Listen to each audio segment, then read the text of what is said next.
ದಿನಾಚರಣೆ ಪ್ರಯುಕ್ತ ದೇಶಭಕ್ತಿ ಗೀತೆ ಕಾರ್ಯಕ್ರಮವನ್ನು ಶಿವಮೊಗ್ಗದ ಮಥುರಾ ಪ್ಯಾರಡೈಸ್ನಲ್ಲಿ ಆಯೋಜನೆ ಮಾಡಲಾಗಿತ್ತು. ಹಲವಾರು ಯುವ ಪ್ರತಿಭೆಗಳು ದೇಶಭಕ್ತಿ ಗೀತೆ ಹಾಡುಗಳನ್ನು ಹಾಡುವ ಮೂಲಕ ಗಮನ ಸೆಳೆದರು. ಜೊತೆಗೆ ನೃತ್ಯ ಕಾರ್ಯಕ್ರಮವೂ ನಡೆಯಿತು.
ಎಲ್ಲರಿಗೂ ಕೂಡ 79ನೇ ಸ್ವಾತಂತ್ರ್ಯ ದಿನಾಚರಣೆಯ ಶುಭಾಶಯಗಳನ್ನು ಕೋರ್ತಾ ಇದ್ದೇವೆ.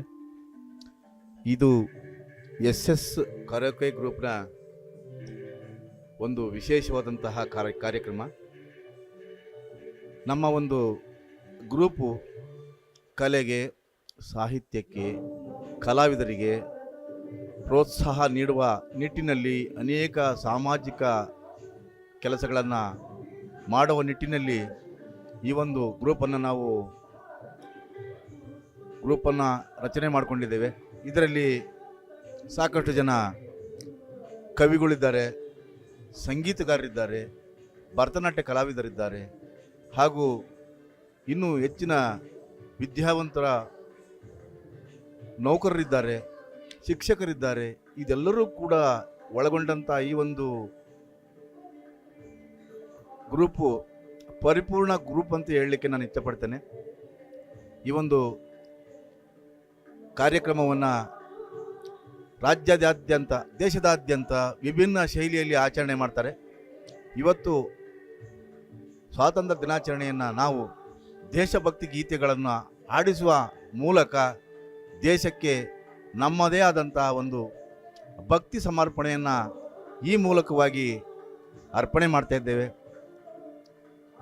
ಈ ಒಂದು ಕಾರ್ಯಕ್ರಮ ನಮ್ಮ ದೇಶಕ್ಕಾಗಿ ಹೋರಾಡಿದಂತಹ ಸ್ವಾತಂತ್ರ್ಯ ಯೋಧರಿಗೆ, ಹುತಾತ್ಮರಿಗೆ, ಸ್ವಾತಂತ್ರ್ಯ ತಂದುಕೊಟ್ಟಂಥ ಎಲ್ಲ ನಮ್ಮ ಪೂಜ್ಯ ಮಾನ್ಯರಿಗೆ ವಂದಿಸುತ್ತಾ ಈ ಒಂದು ಕಾರ್ಯಕ್ರಮವನ್ನು ಅವರ ಪಾದಾರವಿಂದಗಳಿಗೆ ಸಮರ್ಪಣೆ ಮಾಡುತ್ತಾ ನಮ್ಮ ಒಂದು ಕಲೆ ಮತ್ತು ಸಾಹಿತ್ಯವನ್ನು ಮುಂದುವರಿಸಲು ಎಲ್ಲ ರೀತಿಯ ಶ್ರೀ ಮಾತೆ ಭುವನೇಶ್ವರಿ ಶಕ್ತಿಯನ್ನು ಕೊಡಲಿ ಅಂತೇಳಿ ಆ ಪರಮಾತ್ಮನಲ್ಲಿ ಬೇಡಿಕೊಳ್ಳುತ್ತಾ ನನ್ನ 2 ಮಾತುಗಳನ್ನು ಮುಗಿಸ್ತೇನೆ. ಎಲ್ಲರಿಗೂ ನನ್ನ ನಮಸ್ಕಾರ.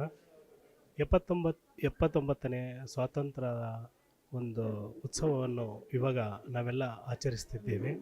ಈ ಸಂದರ್ಭದಲ್ಲಿ ನಾವು SS ಕರೋಕೆ ವತಿಯಿಂದ ದೇಶಭಕ್ತಿ ಗೀತೆ ಮತ್ತು ಕೆರೋಕೆ ಗಾಯನ ಇವನ್ನು ಹಮ್ಮಿಕೊಂಡಿದ್ದೇವೆ.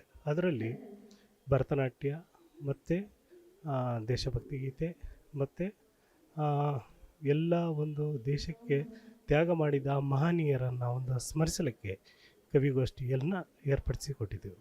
ಇದರಲ್ಲಿ ಹಿಂದೆ ನಡೆದ ಬಲಿದಾನಗಳ ಬಗ್ಗೆ ವಿಸ್ತೃತ ಚರ್ಚೆ ಮಾಡಿ ಅದರ ಬಗ್ಗೆ ಇವಾಗ ನಾವು ಮೆಲುಕು ಹಾಕಿ ಮುಂದೆ ನಾವು ದೇಶಕ್ಕೋಸ್ಕರ ಹೇಗೆ ಬದುಕಬೇಕು, ಹೇಗೆ ಇರಬೇಕು, ಯಾವ ರೀತಿಯಲ್ಲಿ ನಾವು ದೇಶಾಭಿಮಾನವನ್ನು ಹೆಚ್ಚಿಸ್ಕೊಳ್ಬೇಕು ಅನ್ನೋದ್ರ ಬಗ್ಗೆ ಇವತ್ತು ನಾವು ಎಲ್ಲ ಸೇರಿ ಒಂದು ಸಣ್ಣ ಚರ್ಚೆಯನ್ನು ಮಾಡುತ್ತಾ ದೇಶಭಕ್ತಿ ಗೀತೆಗಳನ್ನು ಹಾಡುತ್ತಾ ಅದರ ಒಂದು ನೆನಪಿಗಾಗಿ, ಆ ಒಂದು ಬಲಿದಾನಗಳ ನೆನಪಿಗಾಗಿ ಇವತ್ತು ನಾವೆಲ್ಲ ಇಲ್ಲಿ ಸೇರಿದ್ದೇವೆ.